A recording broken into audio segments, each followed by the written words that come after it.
Welcome to the show. Welcome to Your Thought Life podcast. I'm your host, Michael Anderson. On this podcast, we help people overcome mindset challenges to fast track personal and professional success. If you haven't already, do subscribe and follow the podcast so you don't miss any of the episodes that are released on Tuesday, Wednesday, and Thursday. For each of you who have taken the time to leave us a rating and a review, thank you so much. And for each of you who come back week after week and participate in a variety of different levels, thank you so much for your support.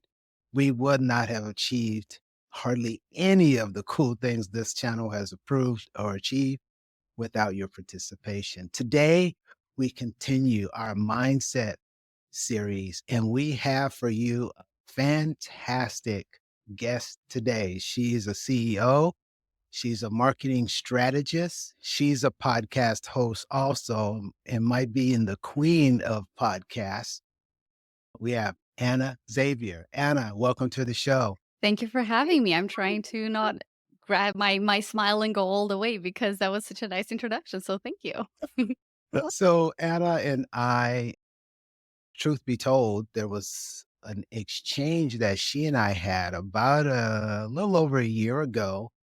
I was looking to really gain an appreciation for whether or not my content was at a level that could take the podcast to the next level. And uh, Anna was kind enough to partner with me, and in a matter of just a few hours, dropped a couple of gems, couple of nuggets, couple of know-hows, and literally, and this is the first time she's hearing this, after our exchange, the podcast took off like a rocket ship. So on many accounts, I feel like I should give Anna a tremendous amount of cred for her just being the cool and the helpful and the talented person she is and helping the podcast to grow in the manner it has grown. And I know that was not what we talked about, but you should know that did take place. You can't make this stuff up, and you're at the center of that achievement. Thank you so much. Oh, wow. Like, I did not know, but I'm so glad to hear that, Michael. It's just sometimes a part of me is always, is it causation? Coincidence? I don't know. But I'm so glad that the podcast took off because I think you and I, both of us, have like really great heart for growing and helping people grow. Yeah. And I think that's what how we connected to. Yeah, I totally agree with that. Anna, I have a tremendous appreciation for folks like yourself who are out and about all the time, not just helping people on an individual level, but also helping businesses to thrive and to flourish. And it leads me to think about the intent of this podcast, which is to talk about mindset. Anna, when I detected early on in some of our initial conversations that you are incredibly self aware. And I wonder, how long have you had a heightened sense of awareness, and where did you garner this skill from? I think it depends. I think that happened in layers. I think the biggest one happened when I moved from Portugal to the UK because you truly become someone else. And so I think that there's that awareness that you're changing and everything is different. I speak Portuguese, and then I'm in a country where I have to form a new identity. And so with that comes a lot of awareness, right? Like, who am I in this new country? And even though my English was good, it was good for international level. Becoming a professional, becoming a person in another country forces you to have that heightened sense of awareness. Otherwise, you're going to be struggling because you're like, oh my gosh, why does everything feel different? Why is everything feeling like it's harder? And I think that taught me a lot about like having awareness around like how am I basically reacting to these new environment. But I also loved body language. I also studied and was just fascinated with it. I think that probably played a role. And then I moved to the US, and it was like even though it was the English, it was a completely different way of existing, way of engaging. And so I think that like those elements helped me in my journey and having a heightened sense of just awareness. Awesome. You don't attribute it to an individual computer-based training course, webinar, any of the sort. It sounds as if the changes, the life changes, the geographical changes heard this. Is that what I heard correctly? Yeah, I'd say, if there was a book or if there was a training, I don't remember it enough. I always was fascinated with, like, personal development and improving. And again, I think that when you move into a new country, your awareness about if I want to fit in, I cannot do life as I did before. So you have to have that understanding that in order to perform to a different level, you have to adapt. Let's say probably that was, like, the reason, but I'm sure many books have contributed, I just can't think of any. Exactly. You talked about adapting in order to grow. I want to go back and just spend a little time there, if you will. And could Anna pick that apart a little more, add a little more color, a little more meat to that bone? Because what we really want to do is create a set of circumstances for people who listen to this and go, "Oh, I didn't know that." And then they turn around and apply it and then get a result that moves them forward a wee bit faster. Sure. That's a great, question to ask because I feel, to be honest, when I sometimes listen to podcasts, I'm like, "Sure, that's great, but, like, how did you do it?" Exactly, Yeah, no, I get it. exactly. Yes, yes. I think that because I work with when I moved to London, I was studying radio production, and I was doing a ton of jobs that like, the odd job, right? Being a server in a restaurant and being front of house and dealing with requests and working in a clothes store. So a lot of work that kind of had to do with people. I think that adapting, you don't need to, and a lot of people struggle with this, especially like the industry that I work in with podcast hosts. And I think that people think that they have to be someone else or that they have to shape themselves in a way to match the expectation of what they have to be. When in fact, if we look at performance, we can look and say, hey, how can I improve little by little in a way that feels very safe? It really depends. I think that you have to figure out who you are and how you best deal with circumstances. Because if you're someone that has analysis paralysis with big That's big. projects, you have to really look at yourself and say, okay, how can I move forward in a way that feels comfortable and that I don't get disheartened or frustrated? Because I feel like a lot of people look at all the celebrities, all the people that are like high performers, high achievers, and they think, oh, they got it, right? When in fact, the way that they looked at it was one, getting their reps in, like practicing and having self-awareness.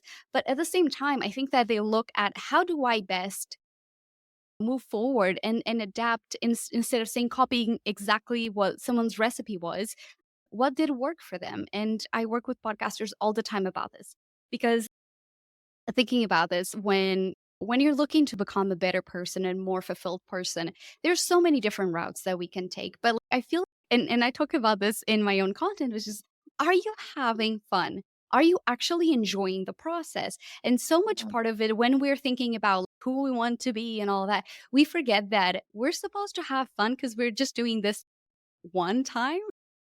I would invite everyone to think about like, how have you been doing things? And if it hasn't worked, why was it? Was it because it was you, because it was an external factor, or maybe you didn't have awareness about where you are right now, or you were missing a piece?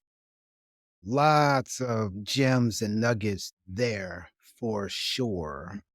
I'm thinking now about the Anna works in a variety of different Yeah. verticals on a day-to-day basis. I'm going to the marketing strategist where you're working with some of the podcast ownership, senior level management, etc. When you're trying to help them go from where they are to where they desire to be, are you seeing mindset as one of the inhibitors or limiting factors that's preventing them? Or is it all just tactical, Hmm. right? The things that we should do that we are doing that naturally allow us to grow our podcast, our audience, and do things more effectively. Which of the two is it? I think that They're related. There's always both, especially because I like looking at the strategy, the organic strategy that depending on like how the host does their regular strategy, their regular marketing. I don't like coming in and go, this is the cookie cutter of doing everything. Let's Right, look at right. what already is working. So if the podcaster goes, we have great SEO, well, let's focus on stuff that is going to bring more audience through those SEO strategies and double down on that.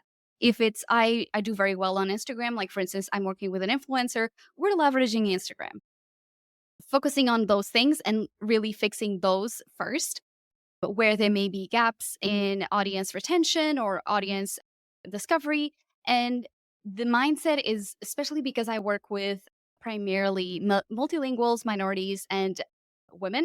So I definitely see that the mindset is one of the biggest issues, especially women coming to me and they go, I was told this is how I should do it. And I'm a little bit of a rebel. I'm not like the extreme rebel, but whenever someone tells me, like, oh, this is how you should do it, I'm like, let's throw that out of the That's window. Basically, really looking through because podcasting, and this is the thing that I appreciate as a former like A student who was always like connecting her worth to the grades and all of that, right? And that yeah, replicates to entrepreneurship.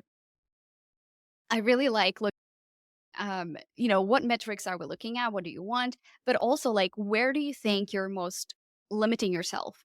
Because so many mm, podcasters and entrepreneurs in general, like, we don't have someone else to tell us what are the benchmarks. Is this good? Is this bad? We just look at, again, like the public available information, like the thousands of downloads, the like tons of revenue that somebody did through their podcast. And they're not looking at, okay, what is the lifestyle of that guy? What is the lifestyle that I have? Are they matching? Can I yeah, actually for be able to do what this person is doing with the setup that I have right now. So I think that the mindset is huge because people think that they have to do it by someone else's standards, education as well, right? We think that there's only sure. one way to do it, when in reality, when people give themselves the ability to be flexible and experimenting, that's when they realize. But understanding that they can experiment is a huge mindset shift. They go, wait, what? Can I do that? Am I allowed to do that? And I think that when they understand that is such a huge thing, and especially like looking at the metrics as foundational work. Numbers are numbers, and we shouldn't attach emotion to it, and people do. And so numbers should either be the thing that confirms your guess, that gut feeling, or something that Right. may say, actually, no, I was wrong. And leaning into the data to help you make decisions really helps when the mindset is like there and is okay, how do we shake this belief that the host has that is not accurate or that is limiting them? I like that. That's a very comprehensive answer. This is a great talk, and I knew it would be. I want to go back again and pick apart one particular thing you said that I see a lot of as a coach and mentor, and that is comparison. Oh my gosh.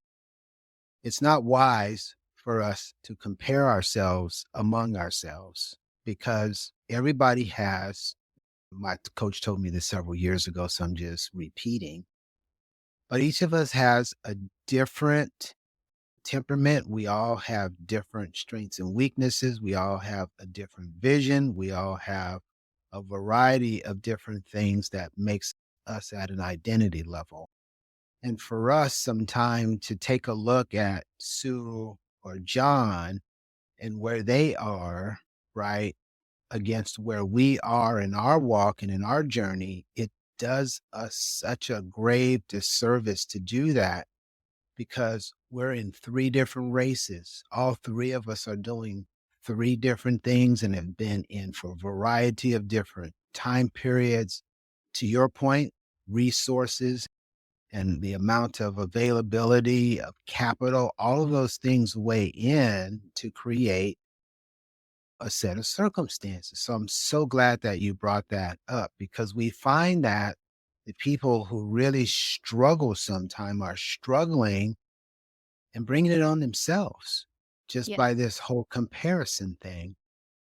When you see comparison taking place at a business level, I know that you tie it back to the mindset.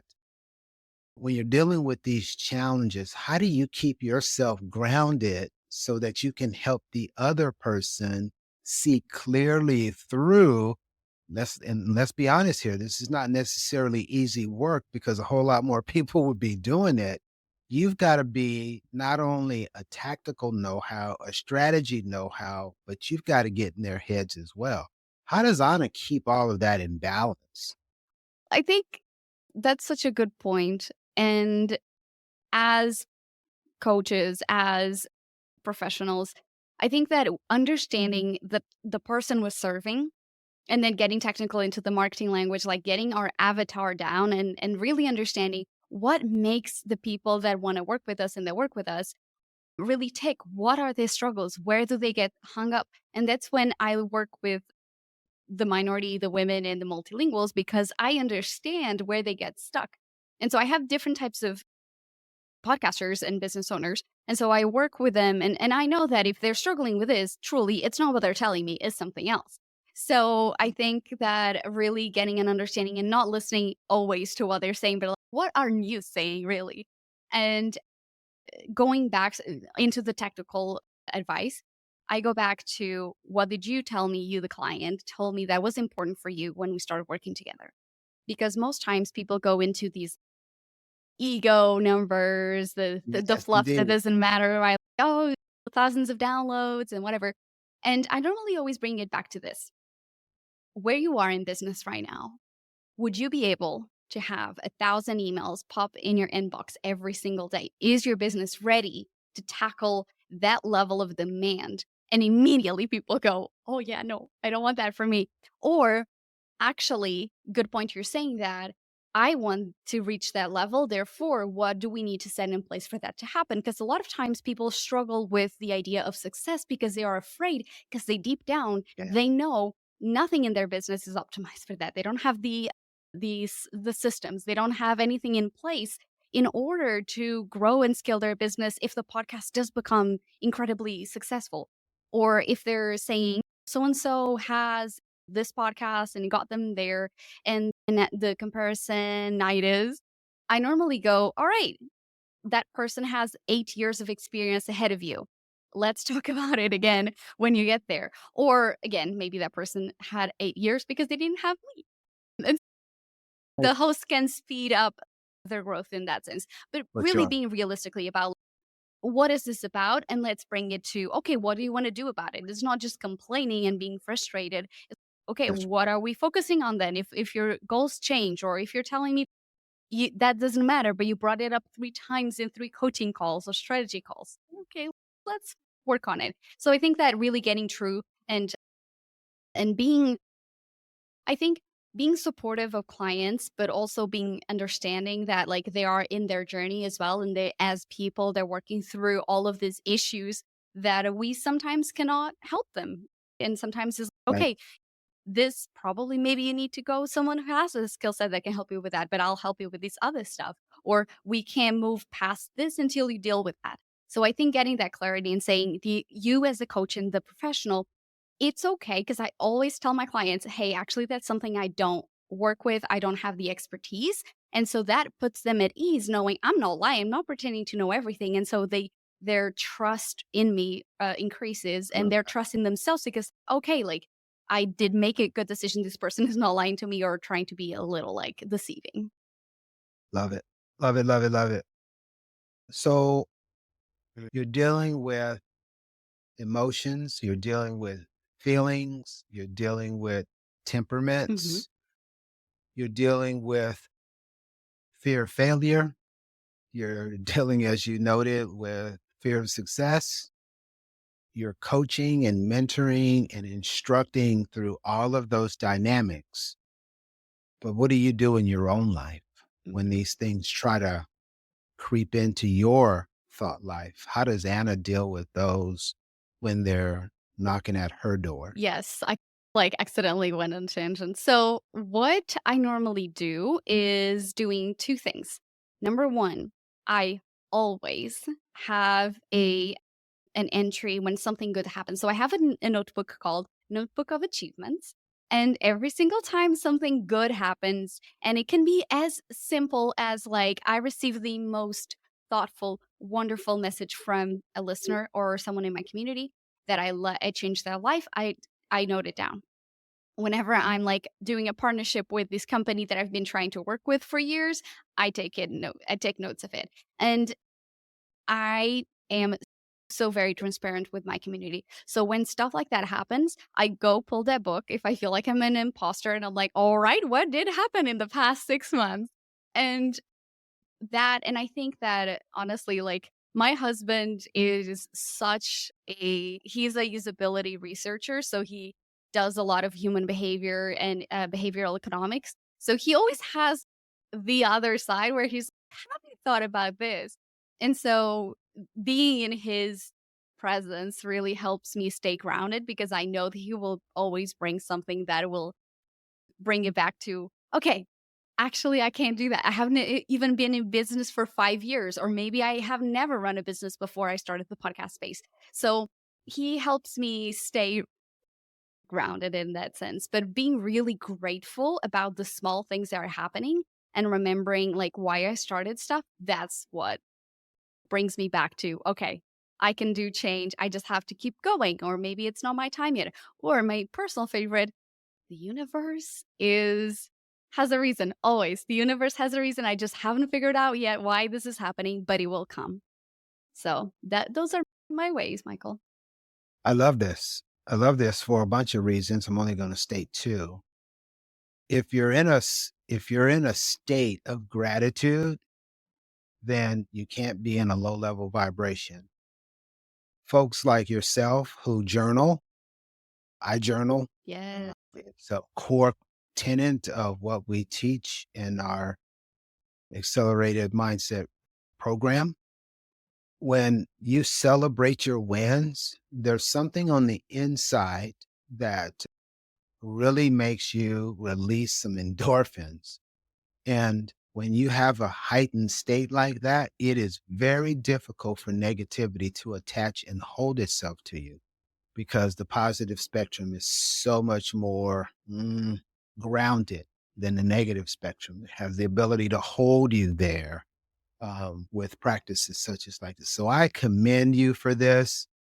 This is really good that you have this as a core practice. I want to ask you about your morning, though. Do you have a morning routine? Do you have a way of keeping yourself fresh and positive? And right now, there's just like a ginormous move amongst the entrepreneurial space, solopreneur space, small business space for us to have good QT with ourselves and to really be mindful of devoting time to recharge our batteries. And for me, I get grounded each day through my meditation. And so it's part of my morning routine. When I don't get a chance to do that, my day is just feels like it's topsy turvy. What do you do to keep yourself in the state we always see you in? You're always bubbly. You always got a positive word for us. You always got a smile on your face. What's behind that? I will say I am definitely not the most organized person. I'm the messy creative. So my mornings, I'll say the one thing that keeps me very happy is going outside and watering my garden, hand watering. So I go around my garden and I hand water, even though right now in Texas it's so hot that it's melting. I do love that. And I've done morning walks with my husband. I feel like when I get home, I'm like cussing the weather, but at the same time, I'm like, all right, let's go. But I'll say not necessarily like the morning. And again, I know that at least having one ritual that grounds you and that you're excited about helps, but Yes. nothing matters more than really either doing what you love or remembering why you do it. And that's literally how I get excited. Ask me anything about podcasting, I get excited. Ask me how you can improve anything about your life, I'm excited to help you because I think that like giving back and helping other people overcome whatever it is and to be able to shine and to show up online as the thought expert that they are, to me lights me up. So I think really remembering, like, why are you doing this? If you're not enjoying what you're doing, then it's massively tainting your whole day and you're not realizing. Because I very excited every time because I love podcasting and working with people. So you get a lot of reward from seeing other people do better, Yes. right? And I think that is a uniting principle for each of us. Our chemistry in this specific lane is one for one. We're right there, two peas in the pod, as my grandmother used to say. It's difficult though for us sometimes when we are experiencing our own setbacks, Mm. when we're having things take place in our lives that we didn't ask for. We didn't anticipate for that given day. And we had a whole other list of things that we wanted to achieve. The universe said we were going to be learning some different things that day, whether we wanted to or not. When you come across those situations, do you have some things that you do to mitigate some of these situations that pop up without your judgment Mhm. and demand that you do something? Do you reach out to a friend? Do you get quiet? Do you water your garden some more? Do you lean on your husband? Do you have a mastermind group you work with? How are you dealing with those types of challenges where life doesn't seem like it's treating you fairly? Multiple ways. Funny you mention mastermind because I actually started a podcast mastermind for podcast experts. And we meet weekly because I remember having one on one conversations about the good and the bad of business. And I founded one. So I want I don't to, remember getting an invite. you're not a podcast expert per job. Oh, Like like podcast gotcha. editors, podcast marketers, podcast I strategists. gotcha. Rats. That sounds Otherwise, like sorry, there's like Michael, you'll be there. so much information contained in one session with you all. Yeah, you'd be like, my brain is blowing up. No, but I think that really thinking about, like, I can do something about it because that's what I was experiencing as a solopreneur. And I used to work in a podcast studio and I would like, I'm an extrovert. So I would see people every day and I love engaging. And so I really struggled those first years in business. Also, it was COVID. Who didn't? But it's just like really looking at how can I fix this? What power do I have to fix this? And so, for instance, that was one of the things that I struggled in business to be part of a community. So I started mine. I was like, I talk to 5 different people every single day on Instagram. Let's create something and do a weekly call. And that has been really cool. Something else that I started telling myself, it goes in line with the universe, is when something crazy happens, and a lot of crazy has happened. I wanted to launch a course and then the platform went down and then literally the platform that you upload your content to and then the email newsletter went out. Like all of these things and I'm like, "Are you kidding me? What is going on?" I literally just stopped and I was like, "The universe wants me to do something else right now." So I just left and went outside and gardened. But then I also tell myself that is a great chapter for my book. So how can you look at this and be a pivotal moment? What did you learn? Like it's those define if everything goes according to plan, you never have like a setback that you can learn from and grow. If everything always goes according to plan, that's not life, right? Basically, I would challenge everyone whenever that happens to ask yourself, if I'm gonna be writing a book, that's gonna be an amazing chapter, like a chapter from my book. And that takes the pressure of, oh, this I have to deal with this is no, like this is teaching me something. But really, yeah, of course, leaning into the husband. If I'm like, oh, frustrated, I can't see the other side. And he'll be like, let me show you the other side. And I'm like, okay, thank you. Bye. So it always helps to have outside perspective, but surrounding yourself with people who it's not Yes. like surrounding yourself with yes people, but surrounding yourself with people that have the core beliefs that you have. Because if you are surrounded by people who are Debbie Downers and always looking at the negative, or what we love to call the energy vampires, Yes. that whenever Yes. after you engage with them, you're like, "I need to Yes. leave." So basically, like really paying attention to who do you follow on social media? Who are you engaging with? And if you're not surrounded by the people that share your values, maybe that's contributing to all of those like negative emotions and just everything bad that happens. You just go into this mindset. I'm like, is it me or is it the problem? The people that I'm surrounding myself with.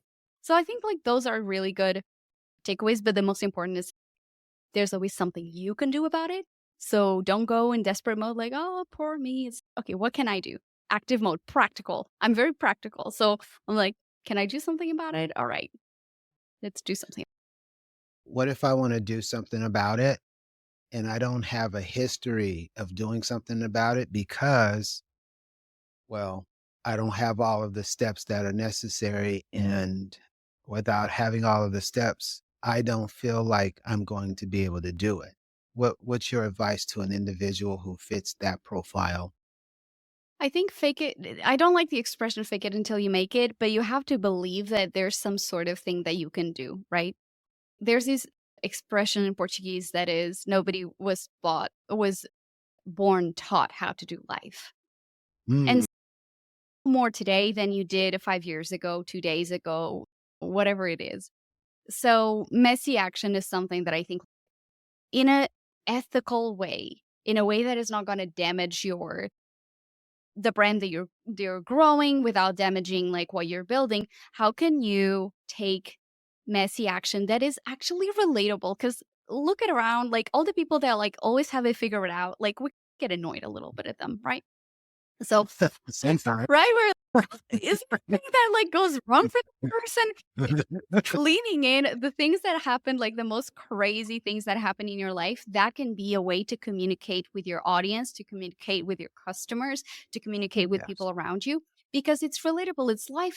Stuff is gonna go wrong.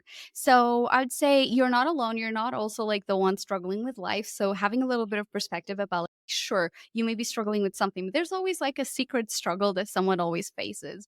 So thinking about, okay, what is the little itty bitty thing that I can do? And again, the internet is free. There's free podcasts, there's books, there's all of these things that we can do to find a solution to a problem, no matter where we are. So at least there's the internet. You can't tell me that you can't learn how to do something with the internet or fix something that you're feeling like you have a roadblock around without it. I totally agree. One of the things that we always tell people is that it's okay if you gotta do it, but do it afraid. Yes. It's okay if you have to do it, but you don't have all the pieces and parts. You said that do it messy, right? But but the themes that I'm hearing you talk about are learning from life, learning from situations, learning from experiences. And when we have a mind and a heart to do that, and it's okay for us to be in an 80-20, maybe we know 80%. The fact is when we're moving forward, those things that we don't know oftentimes reveal themselves, but it takes action before you can get the rest of the sequence. So Yeah. you have certainly shared quite a bit of content here today. And I want to round it out with one final piece, the creme de la creme, if you will. There will be listeners who will hear this podcast that will be of varying ages, of varying places within their journey, of varying places within their career, and they'll have aspirations to do some of the stuff that you're doing as a solopreneur and really having a tremendous impact in the lives of others in some way, shape, or form. If if you could just give them a couple of nuggets, things that you have learned since you've been business owner now for better than 5 years, working in the marketplace, talking to all levels of individuals and harvesting from them the know-how, the talent, the gems you've shared. What would you share with us today that might help us fast track our personal or professional success, Anna? So many. But I will say something that has been working really well for me that I think that every single time I tease a client to do this, it always comes out on a positive balance. And that is to do it publicly. So use it doesn't matter where you live, it doesn't matter who the internet, again, I was saying the internet is free. So go out and start building relationships and start being visible online. Yes, And yes, and yes. again, like, I launched the podcast space in 2020, and I didn't like, I was someone who was just a professional doing something in the industry, and when I founded my company, I was like, "I am nobody," like, that Mel Robbins quote, "No one is coming for you. Do the things you want because nobody's gonna do them for you." So I'd say That's right. doing them publicly, start talking about the things that you're doing. It doesn't matter that you're not doing them perfectly, but the fact that you're being visible, people will associate the thing that you want to do with you. And that is something that you cannot change. Once you go on social media and start doing go to events and do all those things in a public setting, tagging people, going into the DMs, starting talking to the brands that you want to collaborate with, maybe the companies you want to work for. Everything is built by people. So let's build that into the relationship and do the basic thing. Just have conversations. And in the beginning, it may sound that you're talking to the void, but after a while, people will start engaging in, and they will remember you. So I'll say that. One follow-up on that. Yes. Are you suggesting that we should become comfortable being uncomfortable? Because outreach for a lot of people on the caliber that you just defined is the tough. Are you saying go down that pathway, Anna? Yes. And let me follow up on that. So a lot of people look at networking and they struggle with the concept of networking because for Me them, too. Yes. I personally, I was like, "Oh my god," especially some networking events you go to and you feel like everyone is trying really hard and everyone is trying to be like a used car salesman and be sleazy and like, "Oh yeah, let me tell you what I do." Right, And that right. does not resonate with a lot of people. Yes, So, yes. really start approaching people in the way that feels comfortable to you. If you're more of an introvert, what is something that an action that you can take today? And again, sometimes is going directly to people, sometimes is starting to, for instance, let's say LinkedIn. LinkedIn is a great way. People are wired to do business there, and people are wired to also have conversations. And if you're not someone who feels confident, like posting, for instance, starting the topic, go into the content that someone else has created and respond to someone else. Think about how can I help this person improve whatever it is that they have an issue with. So sometimes focusing on the networking instead of like, what can I benefit is like how can I help someone else? And that really helps that mindset shift. This has been a fantastic show. There is a defined duration. I wish we could continue going. There's just been so much information, actionable information that you've shared today from all of the staff. We want to thank you so much for joining us today. Gosh, we're really fortunate to have collaboration with you. Thank you so much. Thank you for having me. This is a great show. So I'm so proud that I was able to do this interview with you. I as well. I as well. And unfortunately, that concludes this episode. We want to thank you for tuning in, and we most certainly appreciate your time and your attention. I want to remind you that you are enough, you can do it, and you are uniquely equipped to realize your goals. Until next time, take care and be safe. Awesome.